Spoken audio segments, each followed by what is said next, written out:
আকাশবাণী মৈত্রী। শুরু হচ্ছে অনুষ্ঠান অতিথি।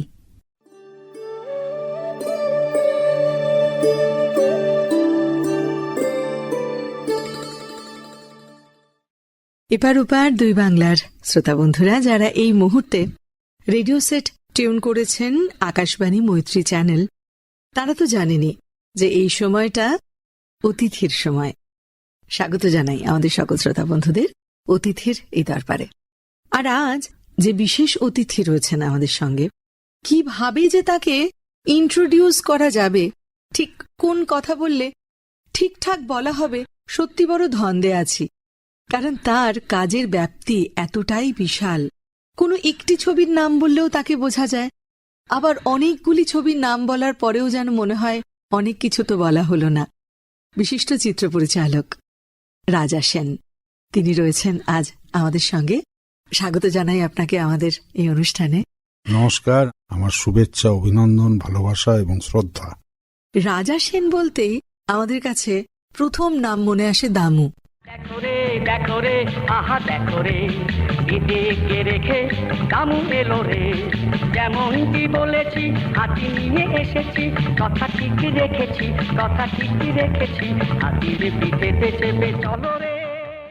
ছোটবেলার সেই ভালো লাগার একটা ছবি, যা ছোটবেলা বড়বেলা যে বেলাতেই মানুষ যখনই দেখবেন এক অদ্ভুত আদর, একটা অদ্ভুত মায়া জড়ানো ছবি। কিন্তু শুধুমাত্র সেই দামু নয়, রাজা সেন বললে আত্মীয় স্বজনের কথা মনে পড়ে, রাজা সেন বললে আদর্শ হিন্দু হোটেলের কথা মনে পড়ে। এই যে দীর্ঘ আপনার পথ চলা, ক্যামেরার পিছনে ছবি নিয়ে, আলো নিয়ে, গল্প নিয়ে, চিত্রনাট্য নিয়ে, এত মানুষ নিয়ে, এমনটাই কি করার ইচ্ছে ছিল বরাবর?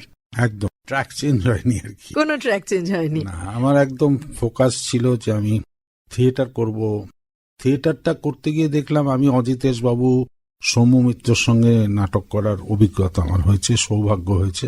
অজিতেশ বাবুর সঙ্গে পাপ পুণ্য বা সৌম্য মিত্রর সঙ্গে আমি গালিলিওর জীবন করেছি। কিন্তু থিয়েটারে আমি দেখলাম যে আমাকে অজিতেশ বাবু ইন্সপায়ার করেছিলেন, যে আমাকে বলে না, সবাইকেই বলতেন যে পেশাদারি হতে হবে, অর্থাৎ হোল টাইমার হতে হবে।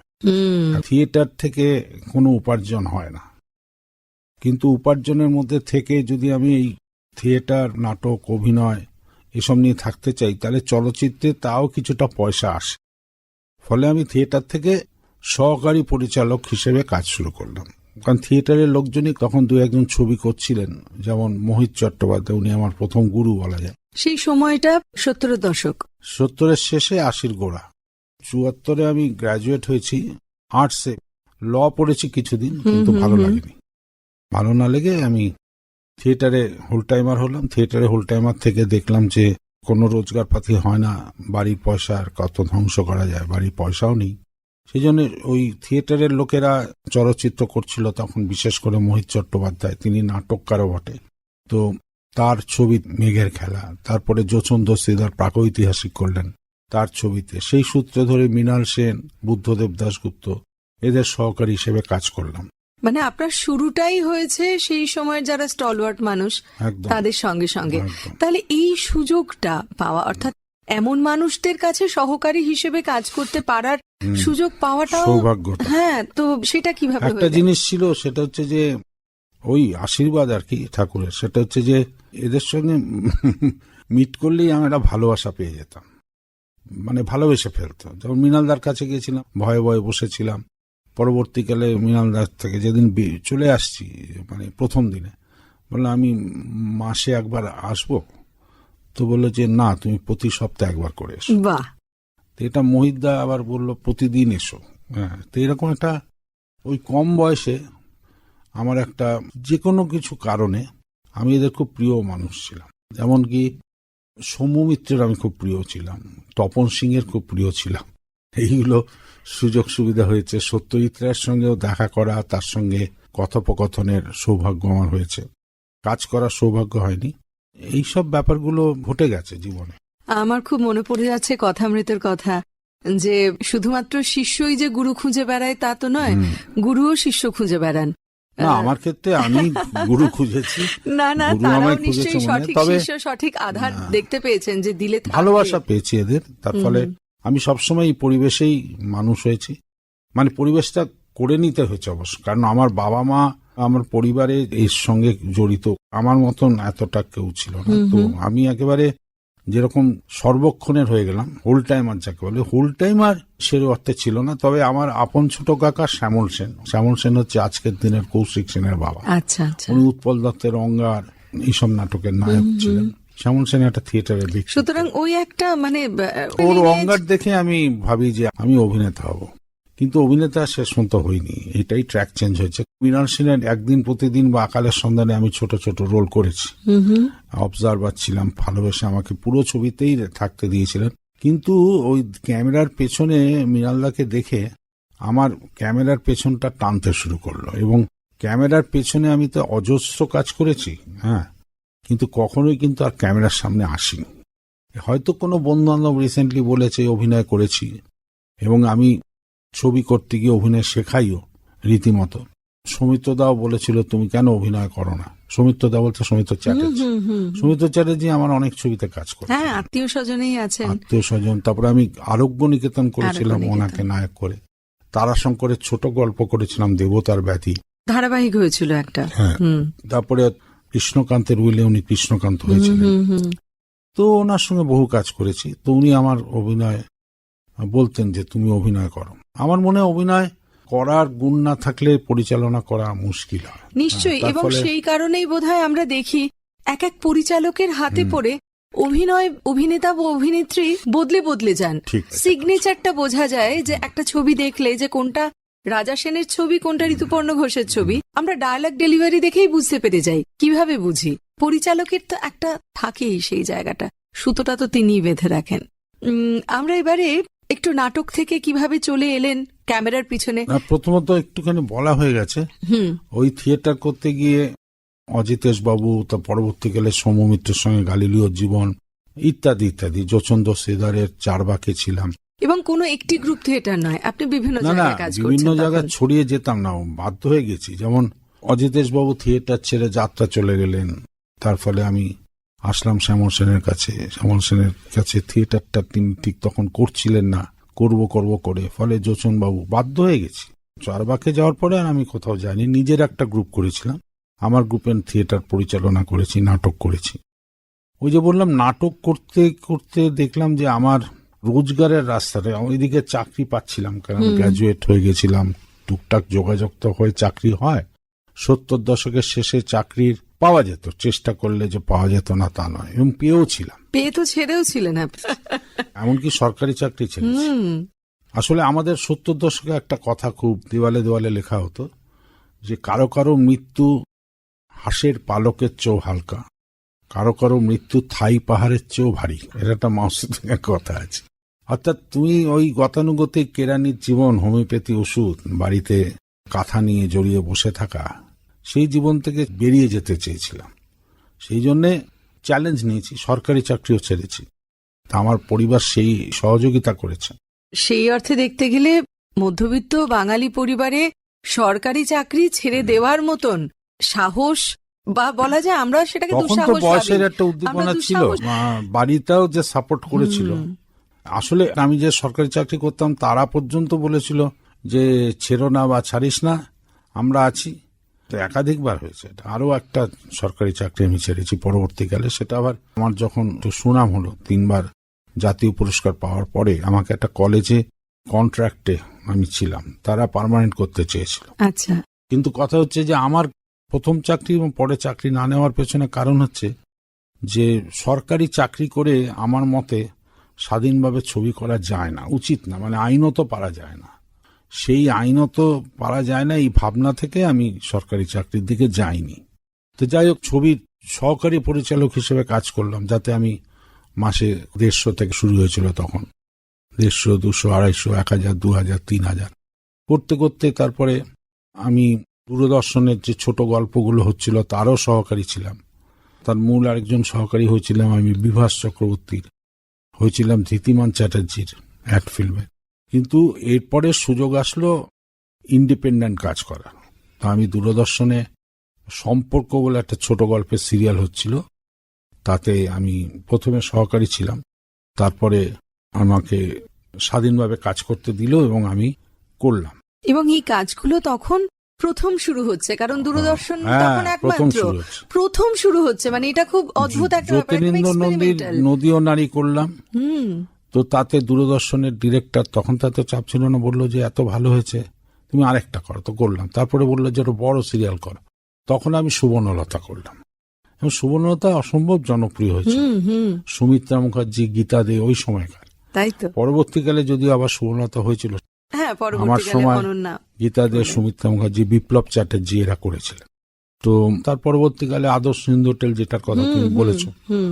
আরোগ্য নিকেতন, অনেক অনেক, জল এবং পড়ে পাতা আপনার এই নড়ে। কাজগুলির মধ্যে খুব সাহিত্য নির্ভর কাজ হ্যাঁ, আমি দেখতে পাই ভালোবাসি আমরা। সাহিত্য নির্ভর, কারণ এই যে আজকের দিনে মেগা সিরিয়াল আমি একটিও করিনি। যে মানুষটি বাংলা ধারাবাহিকের শুরুর দিকটাতে আমাদেরকে চেনালেন, আমাদের সেই স্বাদটা দিলেন, যে মানুষ, আমাদের অনেক রাজা ছিল, রাজা সেন, রাজা মিত্র, রাজা দাশগুপ্ত। টেলিফোনের বই ছিল তো ইন্ডেক্স, মৃণালদা সেখানে টিভির রাজা বলে লিখেছিল, মানে বলেছিল আমি টিভির রাজা বলে লিখে রাখলাম, মানে টিভিতে জনপ্রিয়তাটা আমার চূড়ান্ত তাই তো, লেভেলে তাই তো। হয়েছিল, এটা ঠিক। সেই জায়গা থেকে সিরিয়ালকে বাঙালির কাছে এইরকম একটা জায়গায় আপনি নিয়ে গেলেন। তারপর যখন বাঙালির বাড়িতে হই হই করে সন্ধে থেকে পরপর পরপর মেগা সিরিয়াল চলার সময়টা শুরু হলো, আপনার মনে হলো না যে আমিও একটু দেখাই না যে কেমন করে মেগা সিরিয়াল বানাতে হয়? না, তার মূল কারণ হচ্ছে যে আমার নেশা ছিল, আমি যখন প্রথম সম্পর্ক ছোট গল্প করি বা সুবর্ণলতা করি, আদর্শ হিন্দু হোটেল করি, এগুলো দেখলেই বোঝা যাবে যে আমি তো চলচ্চিত্রের ছাত্র ছিলাম। ফলে ফিল্ম মেকিংটাকে আমি ফিল্মে না করে ভিডিও ক্যামেরায় করছিলাম, মানে সিনেমাই করেছি। সেক্ষেত্রে আমি যে বললাম আমার বিরাট আশীর্বাদ আছে, সত্যজিৎ রায়, তরুণ মজুমদার, বুদ্ধদেব দাশগুপ্ত, এরা সবাই আমাকে খুব প্রশংসা করতেন যে তুমি এত ভালো সিরিয়াল। আমার মনে আছে তরুণ মজুমদারের ফ্লোরে আমি একদিন ছিলাম, তরুণবাবুই বলেছিল আসতে, তখন উনি উৎপল দত্তর সঙ্গে আমার আলাপ করে দিলেন যে ইনি হচ্ছেন রাজা সেন, ওই সুবর্ণতা। হ্যাঁ হ্যাঁ, ওই একমাত্র সিরিয়ালটাই তো দেখা যায়, উৎপল দত্ত বলে। কত বড় কমপ্লিমেন্ট! তো এইগুলো আমার মানে বিরাট পুরস্কার, একদম একদম পুরস্কার। একদম। আজীবনের সঞ্চয়। তো কথা হচ্ছে যে সিনেমা করবার আগ্রহে আমি আর সিরিয়াল করতে চাইছিলাম না, সিরিয়ালটা থাকবে না। হ্যাঁ, কিন্তু ফিল্মটা আমাদের যা ইতিহাস আমরা দেখি যে সিনেমাটা থেকে যায়, তখন আমরা ফিল্মে করতাম তো রস্টকে ছিল, সেই কড়কড় করে ক্যামেরাটা চলতো, তারপরে সেটা ল্যাবে পরিস্ফুটন হতো, তারপরে সেই সিনেমার গন্ধ, সিনেমার ল্যাবরেটরি, সেই সিনেমা বানানোর প্রসেস, সেইটা বেশি মায়া ছিল, ভীষণ টানত। ফলে সবসময় ট্র্যাক চেঞ্জ করিনি, ফোকাসটা ছিল, যার ফলে আমি সিরিয়াল করতে খুবই অফার পাচ্ছিলাম। কিন্তু আমি বললাম না, আমি সিরিয়াল করব না, আমি সিনেমা করব। যেমন চাকরি করব না, থিয়েটার সিনেমা করব, সেমনি আবার যখন সিনেমা করলাম থিয়েটার করা ছেড়ে দিলাম। কিন্তু অ্যাকচুয়ালি ছেড়ে দেওয়া নয়, ওটা হচ্ছে ওটারই আরেকটা পর্যায়ে যাওয়া, ট্রান্সফরমেশন বলা যেতে পারে। কারণ থিয়েটার থেকে আমি ফিল্মে আসলাম, ফিল্মে এবং এই বেছে নেওয়াটা খুব ইম্পর্টেন্ট, তাই না? কারণ সময়টা যদি না দিই, যেমন আমি যখনই ফাঁকা থাকি অনেকে বলে একটু থিয়েটার করতে এসো, কি এটা করতে এসো, সেটা করতে এসো। আমি বললাম না, ছবি করব তো, যদি ছবি করা শুরু করি তাহলে ওইগুলো ফাঁকি হয়ে যাবে, ফাঁকিটা যাতে না দিই সেই জন্য আমি আঁকড়ে বসে আছি। এখন অবশ্য কোভিডের পর থেকে বাংলা ইন্ডাস্ট্রিরই অবস্থাটা ভালো নয়, এবং আমরা যে ধরনের ছবি করি, আমি তো তথাকথিত বাণিজ্যিক ছবি করি না, কথাটা ভুল করতে পারি না। ফলে আমার প্রযোজকের সংখ্যা কম, আমার ছবির বিষয়গুলো অনেক বেশি সমাজ সচেতনমূলক হয়, আমার প্রযোজক পাওয়ার সমস্যা থাকা সত্ত্বেও আমি অন্য কাজ করি না, যাতে আমি একাগ্র চিত্তে যখন আমি সুযোগ পাব যাতে ওতেই মনোনিবেশ করতে পারি, সেটার প্রতি আমার মন থাকে। দূরদর্শনে যখন আপনি কাজ করতে শুরু করলেন, তখন আপনি পরপর তৈরি করছেন ধারাবাহিক এবং সুপারহিট। সেই করতে করতে হঠাৎ করে আপনি কি করে দামুটা বানিয়ে ফেললেন? আমার তো স্বপ্ন সিনেমাই ছিল, তো আমি সিনেমা করবার জন্য হাত মক্স করছিলেন বলতে পারি? হ্যাঁ, একেবারে সঠিক কথাই বলছি, হাত মক্স করছিলাম। তখন অনেক বলে কি ছবি করছে না, কিন্তু অনেকে ছবি করতে পেলেও সুযোগ দিচ্ছিল না। আলটিমেটলি সুযোগ আসলো যখন, সেই জন্য দামু চিত্রনাট্য নিয়ে আমাকে 4-5 বছর, অত আমার সুনাম হওয়া সত্ত্বেও দূরদর্শনে প্রযোজকের ঘরে ঘরে ঘুরতে হয়েছে, তারপরে আমি পেয়েছি। তাও আমি পাইনি, কারণ হচ্ছে এই যে দূরদর্শনে কাজ করে সিরিয়াল করে আমার যে অর্থ সমাগম হয়েছিল, সে অর্থ সঞ্চয় এবং আমার আরো 2 বন্ধু, মোট 3 বন্ধু মিলা, তা আমি সহ আর 2 জন, সেই 3 জন মিলে পুঁজিটা লাগিয়ে দিলেন। পুঁজিটা লাগিয়ে আমরা করেছি। আর দামুর কথাতে বলতেই হয় রঘুবীর যাদবের কথা। হ্যাঁ, তিনি ততদিনে 1942 লাভ স্টোরি করছেন, তিনি সঞ্জয় লীলা ভান্সালির সঙ্গে কাজ করছেন, মীরা নায়ারের সালাম বম্বে করেছেন। হ্যাঁ, আপনি কিন্তু কি রঘুবীর করে- তখনও কিন্তু খুব বেশি মানুষ পটে দাগ কাটেননি, অবশ্যই জাত অভিনেতা পরিচয় দিয়েছেন। একদম। তা আমি ওই দূরদর্শনে একটা টেলিফিল্ম করতে গেছিলাম বোম্বেতে, হেডমাস্টার নরেন্দ্রনাথ মিত্তিরের গল্প। সেই গল্পটা আমি যখন টেলিফিল্ম করি বোম্বেতে শুটিং করছি, তখন আমার কোঅর্ডিনেটর ছিল সমীর চন্দ্র, একজন বিখ্যাত আর্ট ডিরেক্টর, সে অবশ্য মারা গেছে। তো ও আমাকে রঘুবীরকে এনে দিয়েছিল একটা ছোট চরিত্র। সেই ছোট চরিত্রটা দেখে আমি ভাবছি তুই তো অসাধারণ একটা অভিনেতা। ইতিমধ্যে আমি দামন নিয়ে তো 4-5 বছর ঘুরছিলাম, হুম হুম। সেটা কিন্তু রবি ঘোষকে নিয়ে ঘুরছিলাম আহা। মানে চিন্তায়। হুম। কিন্তু 4-5 বছরে রবি ঘোষের ফ্লেক্সিবিলিটিটা কমে গেল, বয়সটা বেড়ে গেল, আর রঘুবীর তখন চনমন করছে। তা আমি তখন ওকে বললাম, ও রাজি হলো। আমার বাড়িতে 1 মাস ছিল, কাজ না করে সারাদিন থাকতো, বাংলা শিখতো। ডেডিকেশন হ্যাঁ। না থাকলে সত্যি শিখে হয় না। তারপরে ও দামও করতে গেছিল। অসাধারণ অভিনেতা। আর আমিও অভিনয়টা অকটা জানি বলে, বেসিক ব্যাপারটা জানি বলে আমাদের মধ্যে কম্বিনেশনটা খুব ভালো হয়েছিল। ইনফ্যাক্ট দামু ছবিতে সবারই অসাধারণ অভিনয়। টাকাটা পেলে খুব উপকার হতো। ওই টাকায় আমি একটা বাচ্চা হাতি কিনবো। কি হলো? হাতি হাতি কিনবে তুমি? ওই জগাই ঘোষ হাতির কারবার করে, ওর ঘর ভর্তি হাতি, ছোট বড় মাঝারি নানা ধরনের। চলে যাও না, জলের দরে পেয়ে যাবে। একটা হাতি কেনার জন্য বলো যে 10 টাকা দেবো। হায় হায় হায় হায় হায় হায় হায়। শুনলাম এখানে হাতি আছে। হ্যাঁ হাতি। কি হাতি হাতি?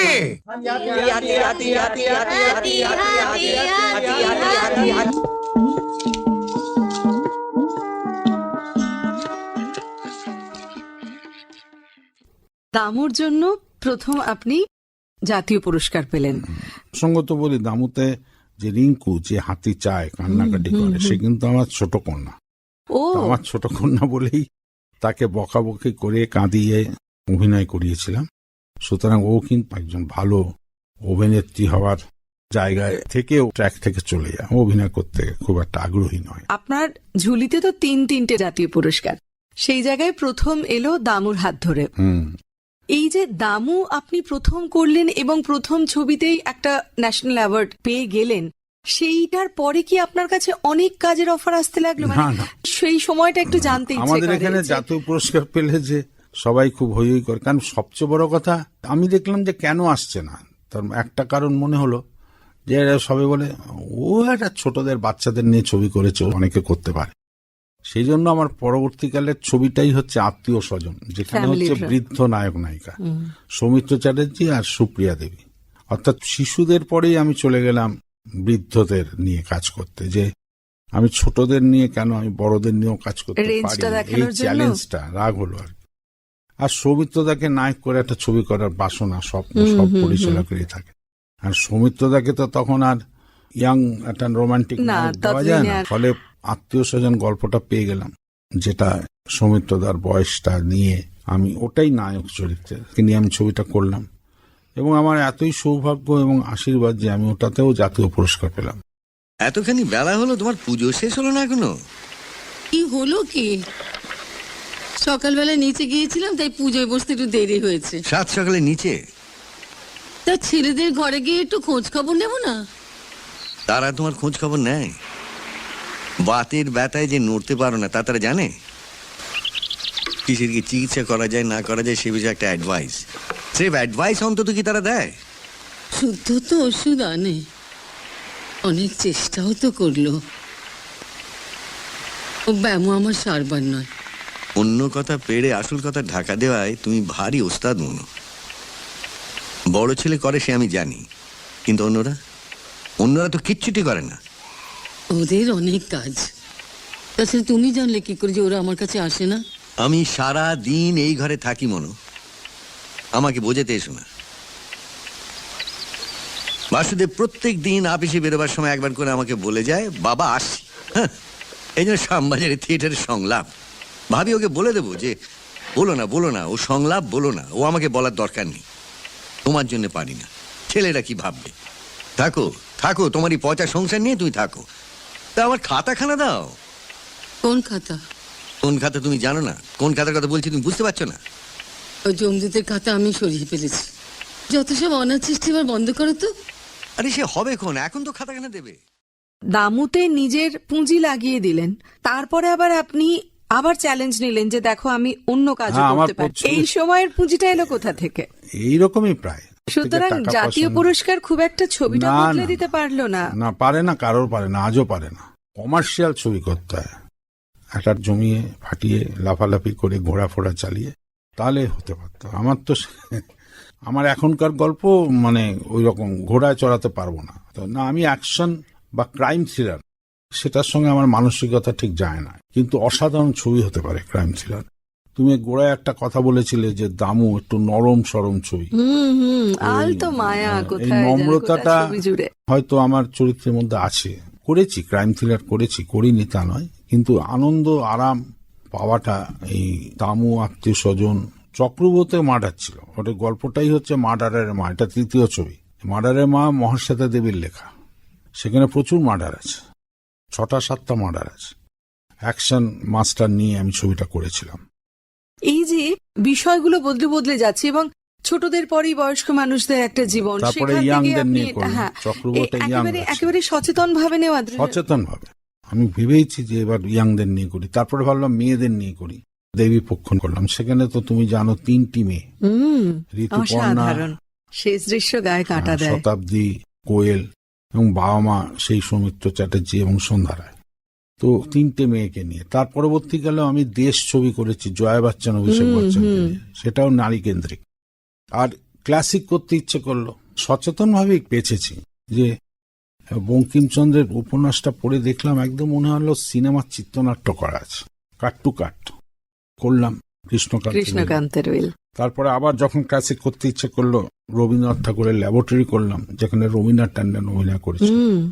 কিন্তু রবীন্দ্রনাথ ট্যান্ডন অভিনয় করেছে মানে একটা বোম্বের নায়িকা নিয়ে কাজ করার জন্য নয়, মূল কাহিনীতেই ছিল একটি পাঞ্জাবি নারী চরিত্র রবীন্দ্রনাথ ঠাকুর লিখেছিলেন। সে একটি বাঙালি ইঞ্জিনিয়ারকে বিয়ে করে, ফলে এই পাঞ্জাবি মেয়ের যে দৃঢ়তা, যে ঋজুতা চরিত্রের মধ্যে ছিল, সেটাই আমাকে কিন্তু রবীন্দ্রনাথ ট্যান্ডনকে নেওয়ায়। রবীন্দ্রনাথ ট্যান্ডন বলে আমি নিইনি। রবীন্দ্রনাথ ট্যান্ডনকেও তো তাহলে বাংলাটা শেখাতে হলো রঘুবীর যাদবের মতোই। কিভাবে শেখালেন? একটু একটু জানতো, আমিও বললাম টললাম, তা মূলত ডাবিং এ জোর দিলাম। ডাবিং এ গিয়ে ওখানে বোম্বেতে গিয়ে আমি বসেছিলাম, ওর বাড়িতে গিয়ে রিহার্সাল করতাম, পড়াতাম, তারপরে ডাবিং রুমে গিয়ে পড়াতাম। এরা প্রত্যেকেই না খুব সিনসিয়ার হয়, এরা এমনি এমনি নাম করেনি। সুতরাং এদের মধ্যে একটা পরিশ্রম করার, কঠোর সাধনা করবার ইচ্ছে, প্রবণতা থাকে। ওই যে বললাম যে একটা ভালো লাগার, ভালোবাসা পাওয়ার একটা সুযোগ বা সৌভাগ্য আমার হয়, সুতরাং থাকে আমার সঙ্গে, মানে আমার সঙ্গে কাজ করতে ভালোবাসে। আমরা একটু কাজের জায়গায় কথায় আসি। শ্রোতা বন্ধুরা, আপনারা অতিথি শুনছেন। অতিথিতে তো আজকে আমাদের অতিথি হিসেবে যিনি রয়েছেন বিশিষ্ট চিত্র পরিচালক রাজা সেন। যখন আমাদের এই রেকর্ডিং এর বাটনটা অন হলো, তার আগেও আমরা খানিকটা গল্প করে নিচ্ছিলাম। তখন আপনি বলছিলেন যে অর্থকষ্ট, মানে ঠিকঠাক ভাবে ফান্ডটা নেই বলে কিভাবে কোনো জায়গায় শুটিং বন্ধ হয়ে যেতে পারে, আটকে যেতে পারে।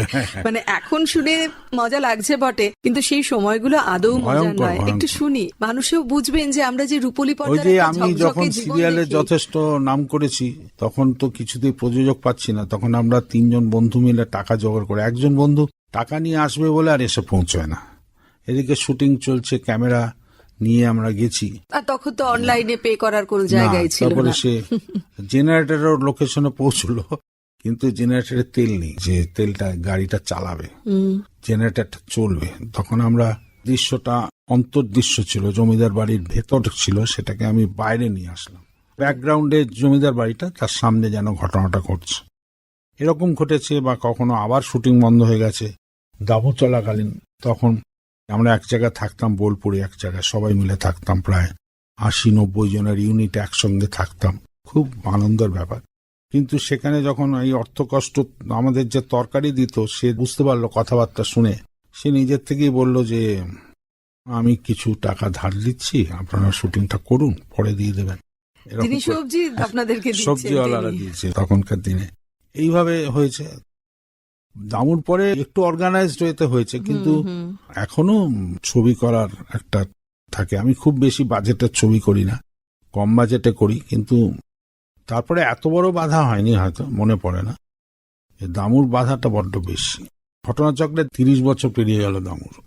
30 বছর পেরিয়ে গেল দামুর, এবং একজন বাঙালি চিত্র পরিচালক, তিনি প্রথম ছবি বানালেন, সেটি ছোটদের ছবি, এবং সেই ছবি জাতীয় পুরস্কার পেল।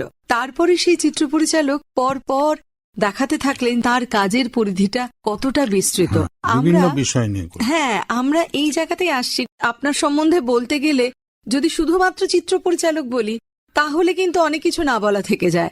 আপনার ডকুমেন্টারি নিয়ে যদি কথা না বলি, কিভাবে সম্ভব তাহলে সেখানে রাজা সেনকে সম্পূর্ণটা ধরার? সম্পূর্ণ তাও হয়তো ধরা যাবে না, তবু আপনার একটা বড় অংশ ডকুমেন্টারি, এবং বাংলায় কিভাবে ডকু তৈরি করা যায়, তথ্যচিত্র তৈরি করা যায় সফলভাবে, যারা যারা আমাদের শিখিয়ে দিয়েছেন তার মধ্যে অন্যতম রাজা সেন।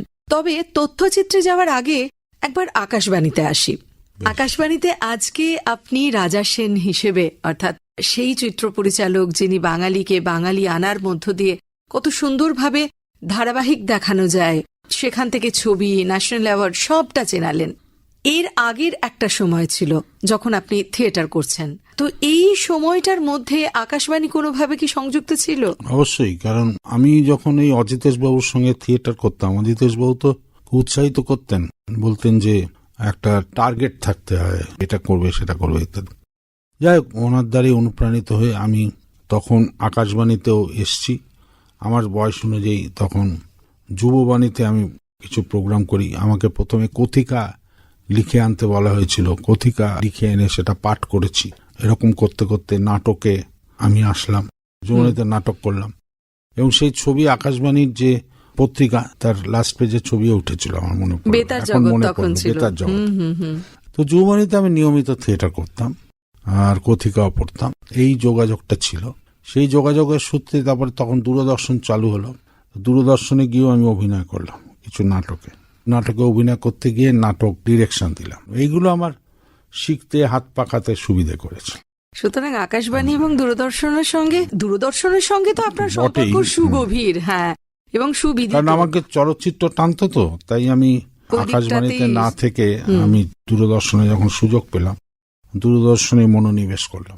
আপনি দূরদর্শনে যখন কাজটা শুরু করলেন সহকারী হিসেবে, এরপর ধারাবাহিকে এলেন, এইগুলি করতে করতে সুচিত্রা মিত্রকে নিয়ে তথ্যচিত্র কিভাবে বানিয়ে ফেললেন যে সেই তথ্যচিত্র একেবারে ন্যাশনাল অ্যাওয়ার্ড পেয়ে গেল হঠাৎ করে? আপনার প্রথম তৈরি করা তথ্যচিত্র কি ছিল সেটি? একদম প্রথম ছবি ন্যাশনাল অ্যাওয়ার্ড পেল 1996-তে। তারও আগে প্রথম তথ্যচিত্র সুচিত্রা মিত্রকে নিয়ে, এবং সেটিও পেল বেস্ট ডকুমেন্টারি হিসেবে জাতীয় পুরস্কার। এটা তো ঠিক কথা যে জীবনটা শুধুই সুখে আনন্দে ভরা, একটা ওঠা পড়া আছে, সুখ দুঃখের ওঠা পড়া আছে, ভালো সময় আছে, মন্দ সময় আছে। তো আমার কি মনে হয়, আমার কাছে রবীন্দ্রনাথের গান অন্ধের যষ্টির মতো। সেটা এমনই অবলম্বন, আমি থাকতে পারি না, একদিন আমি রবীন্দ্রনাথের গান ছাড়া থাকতে পারি না। মানুষের মনে কত রকম ভাবধারা আছে, সমস্ত ধরনের ভাবধারার প্রকাশ রবীন্দ্রনাথের গানে।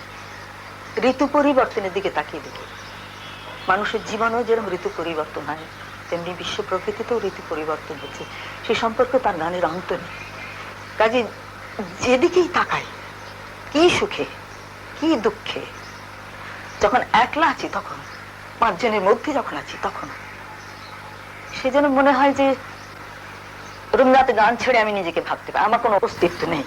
যারা সুচিত্রা মিত্রকে নিয়ে একটা তথ্যচিত্র করতে চাইছিলেন, তাদের মনে হলো যে নারী কেন্দ্রিক কাজ আমি ভালো করতে পারবো, তাদেরই অফার হয়েছিল। মানে দামুর মতন ওরকম চিত্রনাট্য বলে নিয়ে ঘুরতে হয়নি, বা প্রযোজক না পেয়ে নিজেদের অর্থে করতে হয়নি। একজন প্রযোজক ছিল, সেই প্রযোজকের আনুকূল্যে আমি সুচিত্রা মিত্রর উপর ডকুমেন্টারি করলাম। ওর উপরে ভালো লেখালেখি ছিল, বই ছিল, এবং ওনার সঙ্গে কথা বলা, এসব মিলিয়ে ঠিলিয়ে আমার ক্যামেরাম্যান সৌমেন্দু রায়, তারপরে সম্পাদনা করেছিলেন অর্ধেন্দু চ্যাটার্জি, এরা বিরাট নাম বাংলায়। তো মিলিয়ে, এবং সুচিত্রা দিয়ে এত অপূর্ব বলতে পারেন যে উনি ওটাকে মধুর করার, সুন্দর করার সব কৃতিত্ব প্রায় সুচিত্রা মিত্রের। উৎপল দত্ত বোধহয় বলেও ছিলেন যে হ্যাঁ, চাইলেই এটা সুচিত্রা মিত্র ভালো অভিনয় অভিনেত্রী করতে- হতে পারতেন, ওটা এই তথ্যচিত্রেই আছে। এই সুচিত্রা মিত্র নিজেই অলঙ্কৃত করলো তার তথ্যচিত্রে। এবং এটা থেকে আমি যেটা শিখলাম সেটা হচ্ছে যে কোনো মানুষই না, মানে এই যে সুচিত্রা মিত্র, উৎপল দত্ত, সুভাষ মুখোপাধ্যায়, তপন সিনহা, এদের নিয়ে আমি করছিলাম, যখন দেখছিলাম যে কেউই সোনার চামচ নিয়ে এরা জন্মগ্রহণ করেনি। হ্যাঁ, এরা কিন্তু নিজেদের সাধনায়, নিজেদের তপস্যায়, নিজেদের প্রচেষ্টায় এখানে পৌঁছে। যেমন সুচিত্রা মিত্রের ব্যক্তিগত জীবনে যদি দেখি, অনেক বাধা বিপত্তি হয়েছে, অনেক আঘাত পেয়েছেন, নিজের পারিবারিক ব্যক্তিগত জীবন অনেক সময় বিপর্যয় হয়েছে, কিন্তু সকালে উঠে গানটাকে উনি কখনো ছাড়েননি।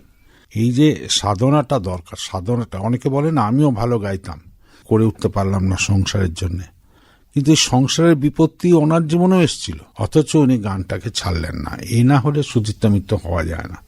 যে কোনো শিল্পীর জীবনে তারা যদি কঠোর পরিশ্রম করে, সাধনা করে, একাগ্র চিত্তে কাজ না করেন, প্রত্যেকের জীবনে আঘাত এসছে। সত্যজিৎ রায়, মৃণাল সেন, ঋত্বিক ঘটক, তাই তো প্রত্যেকের জীবনে এসছে, কিন্তু তারা সেসব সামলে চলচ্চিত্রে মনোনিবেশ করেছেন, বা গায়ক গায়িকারা গানে মনোনিবেশ করেন, চিত্রকর তাতে করেন, সাহিত্যিকরা তাতে করেন।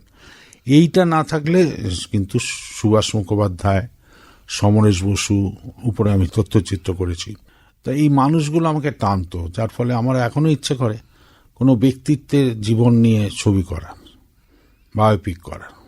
আমি একটা বায়োপিক করেছি, মোর বলটা বলতে গিয়ে, প্রণবানন্দজি মহারাজ বলে একজন, এই ভারত সেবাশ্রমের যিনি প্রতিষ্ঠাতা, তারা আমাকে দিয়ে বলেছিল, তো ওটা বায়োপিক।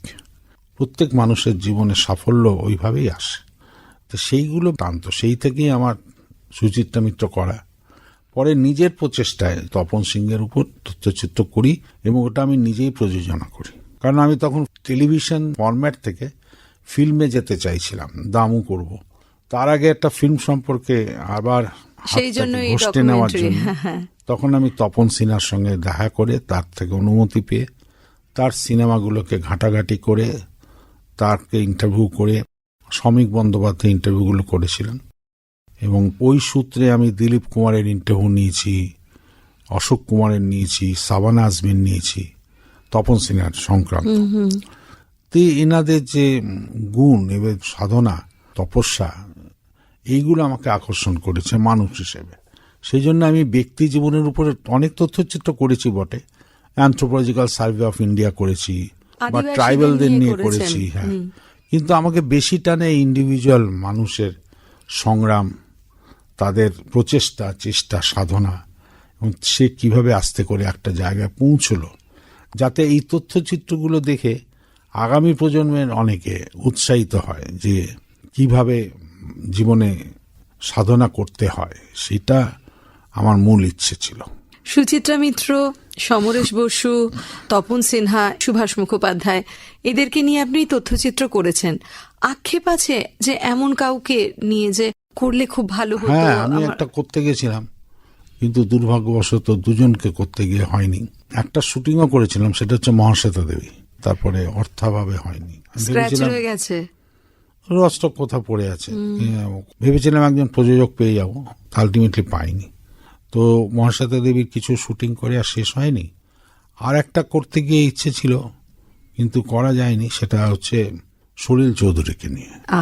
সলিলদার সঙ্গে দেখাও করেছিলাম, যোগাযোগও করেছিলাম, কিন্তু কিছু কারণে সেটা হয়ে ওঠেনি। এইগুলো করতে পারলে ভালো হতো। আপনার 2020-তে খুব সম্ভবত বা 19-এ তৈরি হয়েছিল বঙ্গবন্ধুকে নিয়ে একটি তথ্যচিত্র, যেটি বোধহয় কোভিডের পরে পরে 23 করে দেখানো হলো বাংলাদেশে গিয়েই করেছিলাম। বেশ, তথ্যচিত্রে বারে বারে যেমন এইভাবে মানুষেরা উঠে এসেছেন যারা আপনাকে ইন্সপায়ার করেছেন, যারা বাঙালিকে ইন্সপায়ার করেছে, একইভাবে কখনো আপনি পৌঁছে যাচ্ছেন সুন্দরবনের হ্যাবিটেট নিয়ে, তাদের জল, জীবন, জঙ্গল, সেটা নিয়ে ছবি করছেন। কখনো আপনি আলকাপে মাতছেন, হারিয়ে যাচ্ছে আলকাপে মাথার পেছনে একটু কথাটা শুনি না, একটু শুনি। আলকাপে মেতেছি আসলে সৈয়দ মুস্তাফা সিরাজের একটি উপন্যাস আছে, মায়া মৃদঙ্গ, কিন্তু ওটা প্রায় ওনার বায়োপিক, ওনার বায়োগ্রাফি বলা যায়। ওখানে যে একটি চরিত্র আছে সনাতন, সেটাই হচ্ছে উনি নিজে কলকাতা ইউনিভার্সিটির গ্র্যাজুয়েট হওয়া সত্ত্বেও উনি যেহেতু মুর্শিদাবাদের লোক, আমাদের অনেকের মতোই মায়ার টানে এবং শিল্পের টানে উনি এই আলকাপ দলে চলে গেছিলেন এবং আলকাপ দলে হারমোনিয়াম বাজাতেন। এই হারমোনিয়াম বাজাতে গিয়ে তার যে বিচিত্র অভিজ্ঞতা, তাই নিয়ে মায়ামৃদঙ্গ উপন্যাস। এই মায়ামৃদঙ্গ উপন্যাসকে আমি চলচ্চিত্রায়ন করবার স্বপ্নই। সেই জন্য আবার চেষ্টা এই করতে স্বপ্নটা শুরু করি। কখন দেখলেন? যখন মায়ামৃদঙ্গ করেছি তার 3-4 বছর আগে, আচ্ছা, মানে এমন নয় যে তারও বেশি, দীর্ঘদিনের লালন। না বেশ লেগেছে। আচ্ছা, তার মাঝখানে হয়তো অন্য ছবি করছি, কিন্তু ওটা হয়ে উঠছে না, কারণ মায়ামৃদঙ্গ নিয়ে কোনো প্রযোজক ইন্টারেস্টেড হচ্ছিল না। তারপরে একটা সময় এমন হলো যে ওনার থেকে যে আমি সৈয়দ মুস্তফা সিরাজ থেকে যে আমি কনসেন্ট নিয়েছি, তিনি একবার ফোন করে বললেন যে রাজা, একজন তখন মানে সে বিখ্যাত নামকরা পরিচালক আমার উপন্যাসটা নিতে চাইছে, তো কি করব বলো, তুমি কি করবে? আমি বললাম, হ্যাঁ দাদা, আমি তো করতে চাই, এটা তো আমার স্বপ্ন, কিন্তু আমি তো করতে পারছি না। সুতরাং ও যদি করে, আপনি যদি চান যে ও করুক, তাহলে আপনি দিয়ে দিন, কারণ আমার হাত পা বাদ, আমার হাতে কোনো প্রযোজক নেই।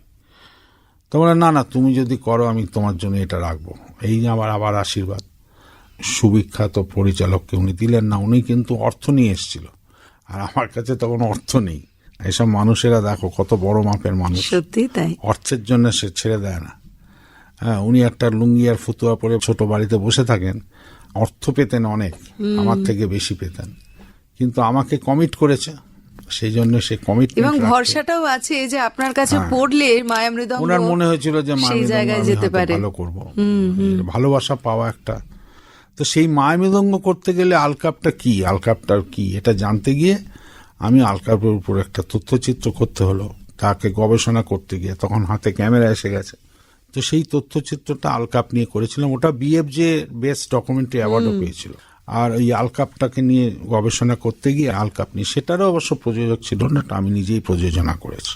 মায়ামৃদঙ্গতে গানের ব্যবহার ভারী সুন্দর, এবং শুভেন্দু মাইতি, অভিজিৎ বসু, তাদেরকে আপনি নিয়ে এলেন। সেই অর্থে দেখতে গেলে যারা বাংলা ছবির গান করছেন, তৈরি করছেন, আপনি সেদিকে গেলেন না, একেবারে এক্সপেরিমেন্টাল। যে কারণ হচ্ছে আলকাপ যেহেতু একটা মাটির গানের ব্যাপার, একটা ফোকের ব্যাপার, ন্যাচারালি আমি ফোকের লোকদের কাছে গেলাম এবং তাদের কাছে মানে সারেন্ডার করলাম আর কি, যে কারণ আমার তো বেশি পাকাও মেরে লাভ নেই। তো শুভেন্দু মাইতি, অভিজিৎ বসু আমার সঙ্গে দীর্ঘদিন কাজ করেছে, পার্থবাবু ছিলেন। তারপরে একটি ছেলে আমার বাড়িতে এসে গান শোনাচ্ছিল, তো একটা গান এত ভালো লাগলো, ছোট্ট বাচ্চা ছেলে, 19-20-21 বছর বয়স, সেই গানটাকে আমি পিক আপ করলাম এবং এটা আমাদের চিত্রনাট্যে ওটা ব্লেন্ড করে লাস্ট গানটা, হ্যাঁ, তো সেখানে শ্রীকান্ত, লোপা এবং রাঘব তিনজনই গিয়েছেন। তো এইরকম ভাবে 4 জন মিউজিক, অনেক গান, তো গানই গান। বিজয় সরকারের গান ছিল, হ্যাঁ বিজয় সরকারের গান ছিল। বিজয় সরকারের গান তো স্বাভাবিকভাবে বিজয় সরকারের লেখা, একদমই অসুবিধা হয়নি, সেটা গাইড করেছে শুভেন্দুদা। হ্যাঁ, করে বিজয় সরকারকে জানলাম, বাংলা ছবিতে আনতে পারলাম, এটা পরম সৌভাগ্য। কিন্তু মায়ামৃদঙ্গ আমার খুব স্বপ্নের ছবি, মানে আমার খুব ভালোবাসার ছবি, প্রেমের ছবি। কিন্তু মায়ামৃদঙ্গতে যে ভেবেছিলাম অ্যাকসেপ্টেন্স বা স্বীকৃতি পাবো, সেটা পাইনি। জানি না কবে মায়ামৃদঙ্গ লোকের ভালো লাগবে, যারা দেখেছে তাদেরই ভালো লেগেছে। একদমই তাই, এমন বহু ছবি হয় যা সমকালে না হলেও কিছু পরবর্তীকালে একদম থেকে যায়। আমার বিশ্বাস যে মায়ামৃদঙ্গ একসময় মানুষ ভালো লাগবে, ভালোবাসবে। তবে এটা ঠিক, মায়ামৃদঙ্গ যারাই দেখেছেন তারাই ভালো বলছেন, কেউ গালাগালি করেনি। না, অসাধারণ একটি ছবি। এবং কি হয়, এই ধরনের ছবি সত্যি আমরা সেভাবে দেখতে পাই না। ফ্যামিলি ড্রামা বা সামাজিক ছবি দেখা যায় বটেই, কিন্তু এই রকম মাটির সোঁদা গন্ধ মাখা ছবি, ঠিক যেমন দামু, এক অদ্ভুত ছবি, মানে একেবারেই অন্য ধারার, সত্যি সেভাবে আমরা পাই না। মায়ামৃদঙ্গর যে স্বীকৃতি না পেলাম না, অ্যাকসেপ্টেন্স পেলাম না, সেটা আমাকে খুব ধাক্কা মেরেছে। কারণ হয় না যে এটা নিয়ে একটা স্বপ্ন, কিন্তু আমি তো অর্থের জন্য ছবি করছি না, কিন্তু ছবিটা যদি অ্যাকসেপ্টেন্স না হয়, ফ্লপ করেনি ছবিটা কেউ গালাগালি করেনি, কিন্তু রিকগনিশনও হয়নি। দামু যেমন রিকগনাইজড হয়েছে, আত্মীয় স্বজন হয়েছে, এমনকি অন্যান্য ছবিও বিএফজে থেকে হয়েছে।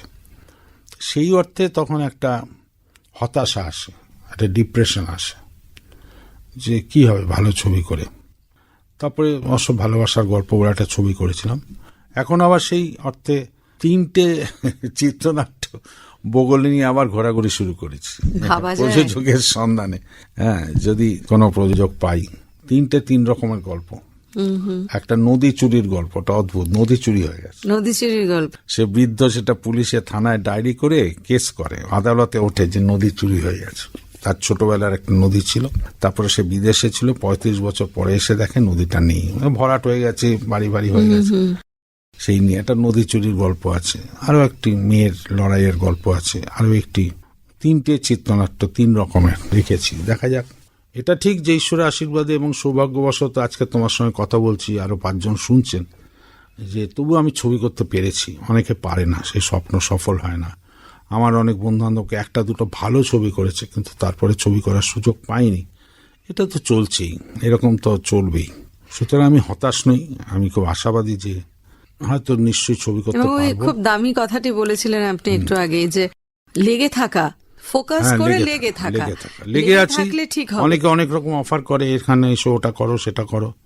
তা আমি করি না, ভাবি যে একদিন না একদিন আসবেই সেই দিন যে আমি পেয়েছি তো, অনেক প্রযোজক পেয়েছি, এবং কৃষ্ণকান্তের উইল পেয়েছি। আমরাও আপনার কাছ থেকে অনেক পেয়েছি, না, কিন্তু প্রযোজক তাও ওই হয় না একটা, হ্যাঁ, খিদে থেকে যায়, এবং সেই খিদের জায়গা থেকে আমরা মনে প্রাণে চাই যে যেমন চিত্রনাট্যগুলি নিয়ে আপনি স্বপ্ন বুনছেন, মানে অসাধারণ কিছু তৈরি হবে, আপনি তেমন প্রযোজকের নিশ্চয়ই দেখা পাবেন, এই আশাটুকু, তবেই না আমরা সেই ছবিগুলির দেখা পাবো। আমরা যখনই কোনো চিত্র পরিচালককে নিয়ে কথা বলবো, তার কাজ নিয়ে কথা বলবো, অবধারিতভাবে এসে যাবে অভিনেতাদের কথা, যারা আপনার চোখ দিয়ে আমাদেরকে দেখাচ্ছেন চরিত্রগুলিকে। আপনি দেখছেন যেভাবে আমাদেরকে দেখাচ্ছেন সেই অভিনেতারা। এই জায়গায় দেখেছি আপনি অভিনেতাদের ক্ষেত্রে এমন এমন জায়গায় এমন এমন জোনকে নিয়ে এসেছেন, ধাক্কা লেগেছে। যেমন রঘুবীর যাদবকে বাংলার কেউ চিনতেনই না, ভারতবর্ষ খুব একটা মোটামুটি চিনতো, কিন্তু এবং সেটা ওই প্যারালাল ফিল্মে তো আমাদের বাংলায় তো বলাটাই ভালো, বাংলায় একেবারেই কেউ চিনত, একেবারে কেউ চিনত না। আবার যখন আপনি কৃষ্ণকান্তের উইল করছেন, সেই সময় জিৎ বড় হিরো, নাম করা, এবং সে একটু আগে যেটা বলছিলেন অ্যাকশনধর্মী ফিল্ম, সেখান থেকে আপনি হঠাৎ কৃষ্ণকান্তের উইলে কি করে ভাবলেন যে জিতকে নিয়ে এসে করা যেতে পারে? দেখুন, আমাদেরকে না একটা মেলবন্ধন করতে হয়। মানে আমি যে একে তো তথাকথিত প্যারালাল সিনেমা করছি আপনার ভাষায়, হ্যাঁ, তো সেক্ষেত্রে যদি আবার আমি বাণিজ্যিক একটা খরচা তো আছে, অর্থ ব্যয় আছে, যার জন্য আমি কখনো রবীন্দ্রনাথ ট্যান্ডনকে আনি, কিন্তু রবীন্দ্রনাথ ঠাকুরের ল্যাবরেটরি খুবই কঠিন বিষয়, বা প্রফুল্ল রায়ের লেখা গল্প থেকে আমি নিলাম দেশ ছবিতে জয়া বচ্চন। একই কারণে জিতকে নিলাম, কারণ কৃষ্ণকান্তের উইল স্টার ভ্যালু কি বলতে পারি কথাটা? হ্যাঁ, অবশ্যই, কারণ এত একটা টাকা লগ্নি করবে, তার জিতের একটা পুল আছে, আর জিতকে মানায়, কারণ জমিদারের চরিত্র ছেলেটা, সুতরাং তার যে লুকটা, সে লুকটাতে ওরা আসে। তো ওকে বললাম, ওকে উৎসাহিত করলাম, ও উৎসাহিত হলো। অবশ্য জিতকে নিয়ে আবার সে একই প্রচুর পরিশ্রম করতে হয়েছে, এবং ও পরিশ্রম করেওছে, কারণ ওরকম বাংলা ভাষা সাহিত্য নির্ভর একটা ছবি মোহিত চট্টোপাধ্যায় স্ক্রিপ্ট করেছিল, ফলে বাংলা ভাষায় আধুনিকতাটা অতটা ছিল না, একটা পিরিয়ডিক্যাল ভাষা, সেটা নিয়েও খুব পরিশ্রম করেছে। যেহেতু নিজে জন্মগতভাবে বাঙালি নয়, ফলে ওর বাংলা উচ্চারণে একটা সমস্যা ছিল, সেটাকে কাটিয়ে নেওয়ার জন্য ওয়ার্কশপ করেছে, খেটেছে ডাবিংয়ে, ভালো করেছে খুব কাজটা, আমার তো ভালো লেগেছে। দেশে পেলাম যখন জয়া বচ্চন এবং অভিষেক বচ্চনকে, সম্ভবত 2002 এরকম সবেমাত্র অভিষেক বচ্চন তখন একটা ছবি শুরু করেছেন, রিফিউজি করেছেন তিনি, ততদিনে সবে রিলিজ করেছে রিফিউজি। সেই সময় আপনি দেশ করালেন। জয়া বচ্চনকে নিয়ে নির্দ্বিধায় আমরা জানি যে আপনি সঠিক সিদ্ধান্তই নিয়েছেন। অভিষেক বচ্চনের ক্ষেত্রে কি করে আপনি ভাবলেন যে একে দিয়ে করানো যেতে পারে? ওনার কাজ কি দেখেছিলেন? না, আসলে আমাদের চিত্রনাট্যটা এভাবে ছিল যে জয়া বচ্চন একমাত্র ছেলে, সে বিদেশে থাকে, সে বিদেশ থেকে আসবে, ফলে খুব যে বাঙালি চরিত্র ছিল না, গেস্ট অ্যাপিয়ারেন্স, সে আসবে এবং এসে মার সঙ্গে দেখা করে চলে যাবে, কিন্তু সেখানে একটা ক্লাইম্যাক্স ট্র্যাজেডি হয়, সেখানে সে জড়িয়ে পড়বে। তো দৃশ্যটা অনেক বেশি, অনেক দিনের কাজ ছিল না। আর জয়া বচ্চনের ছেলে, জয়া বচ্চনকে আমরা আমাদের বাড়ির মেয়ে মনে করি, বাঙালি, তার ছেলে আমাদের একটা বাঙালি ব্যাপার, জয়া বচ্চন আমার সঙ্গে কাজ করতে করতে, ও কাজটা প্রথমে ছিল না, মানে চরিত্রটা ছিল, তা আমার ইচ্ছেও ছিল, যদি বললাম জয়াদি যদি এই ছেলেটা রোল অভিষেক করে, তারপরে উনি আমার সঙ্গে কাজ করতে করতে খুব ওই যথারীতি আবার ভালোবেসে ফেললেন, দিদি ভাইয়ের সম্পর্ক হয়ে গেল। তখন বলল যে রাজা আমি দেখি বলছি, তা বললো হ্যাঁ ভালো খবর আছে, অভিষেক রাজি হয়েছে। অভিষেক যে এসেছিল আসা যাওয়া থাকা খাওয়া এবং কোনো সাম্মানিক নেয়নি, মানে অতিথি মানে অতিথি, আসা যাওয়া থাকা খাওয়া এবং কোনো সাম্মানিক ছাড়াই ও কাজটা করে গেছে। জয়াদির ভালো লেগেছিল। ছবি, তথ্যচিত্র, ধারাবাহিক নানান জায়গায় আপনাকে পেলাম। একটু এই সময়টায় দাঁড়িয়ে কথা বলতে ইচ্ছে করছে যে রঘুবীর যাদবকে আপনি দামুতে এত সুন্দর করে নিয়ে এলেন, সেই রঘুবীর যাদব এখন ওটিটিতে মাতিয়ে দিচ্ছেন। আপনার কি কখনো মনে হয় না, বা আমরা কি কখনো আশা করতে পারি না যে আপনাকেও আমরা এভাবে ওটিটিতে পেতে পারি? কারণ হয় না, ভাষা বদলে যায়, ছবির ভাষা বদলাচ্ছে, মানুষের কাছে পৌঁছে যাওয়ার মাধ্যম তার ভাষা বদলাচ্ছে। সেই জায়গায় দাঁড়িয়ে ওটিটি যে প্ল্যাটফর্ম, এখন অনেক সহজে মানুষের কাছে পৌঁছে যাওয়া যায় সেখানে। দেখো, আমার যখন তরুণ থেকে যৌবনে পা দিচ্ছি তখনও ওটিটির মতন টেলিভিশন সবে এসছে, ঠিক, মানে টেলিভিশনের সিরিয়ালটা বিশেষ করে সবে এসছে। আমি যখন সিরিয়াল করছি তখন সত্যজিৎ রায়, আমার সৌভাগ্য হচ্ছিল কথা বলার, তরুণ মজুমদার, এরা বলছিল যে কি করে করো। আমরা তখন 3 দিনে একটা এপিসোড করতাম, নতুন ফরম্যাট, নতুন ফরম্যাট। তো ফলে ওনারা সিনেমার ফরম্যাটে পার ডে 2 মিনিটের এডিটেড শট তুলতেন, 2 থেকে 3 মিনিট, সেখানে আমাদের প্রায় 7 মিনিট করতে হতো। তো এতটা করো কি করে? এবং আমার সিরিয়ালগুলো দেখে বিশেষ করে আমার দেশের খুব ভক্ত হয়েছিলেন সত্যজিৎ বাবু। ওনারা জিজ্ঞেস করতেন কি করে করো বলো তো, তো তরুণ মজুমদার বলতেন। তো অর্থাৎ আমরা তখন নতুন আসছি এবং ওনারা ফিল্ম ফরম্যাটে আছেন। তো এমনকি তরুণ মজুমদার আমার সঙ্গে জয়েন্টলি একটা সিরিয়াল করতেও শুরু করেছিলেন, তারপর সেটা আবার যে কোনো কারণে হোক বন্ধ হয়ে গেছিল। সেই রকম আমরা এখন সিনিয়র জেনারেশনে চলে গেছে, সিনিয়র সিটিজেন, আমাদের এখন ওটিটি তরুণ প্রজন্ম করছে, ইচ্ছে আছে ওটিটিতে কাজ করার। কিন্তু আমি সাহিত্যধর্মী যে কাজ করি বা বাস্তবসিত কোনো গল্প উপন্যাস নিয়ে করতে চাই, সেইটার থেকে ওটিটিতে জনপ্রিয় হচ্ছে ক্রাইম থ্রিলার। যে ক্রাইম থ্রিলারটার প্রতি আমার দুর্বলতাটা খুব কম, প্রায় নেই বললেই চলে। ফলে আমি যে ঘরানা কাজ করে এসছি, আমার তো একটা ঘরানা আছে নিজের মতো করে, আদর্শ হিন্দু হোটেল, আরোগ্য নিকেতন, সুবর্ণলতা। তো আমি চাই যে যদি সেই রকম একটা গল্প আমি করতে পারি, করার চেষ্টাও করছি, যোগাযোগ করছি, তাহলে আমি করব।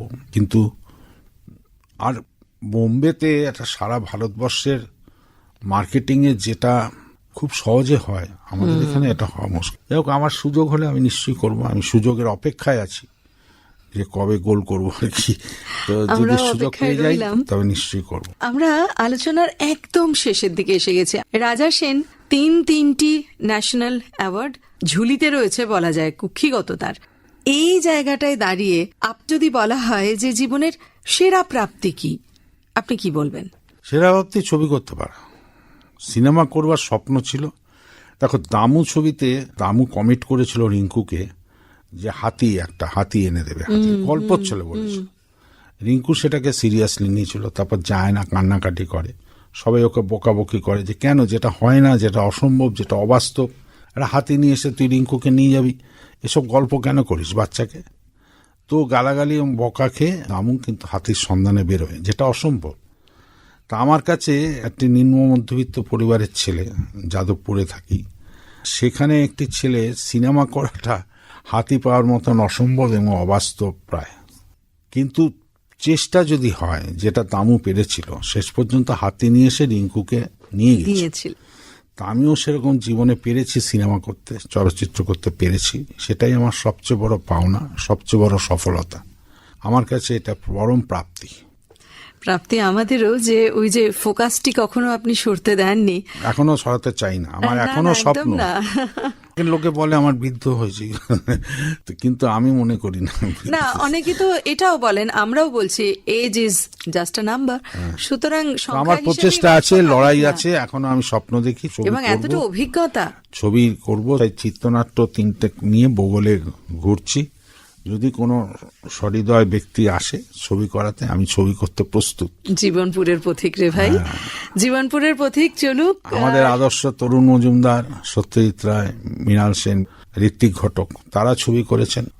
আমিও ছবি করতে চাই, ছবি করতে পেরেছি, ফলে আমি আশাবাদী, আমি হতাশ নই। আমার আশা, যে স্বপ্ন, যে আমি ছবি করব। আশাবাদী আপনার সেই স্বপ্নগুলো আমরা যেন আবার পর্দায় দেখতে পাই, ঝলমল করে উঠুক আবার সেই স্বপ্নগুলি, আমরা সার্থক হই সেগুলি দেখে। খুব ভালো থাকবেন, খুব ভালো লাগলো কথা বলে। আমারও খুব ভালো লাগলো কথা বলে, এবং শ্রোতাদের সবাইকে আমার শুভেচ্ছা।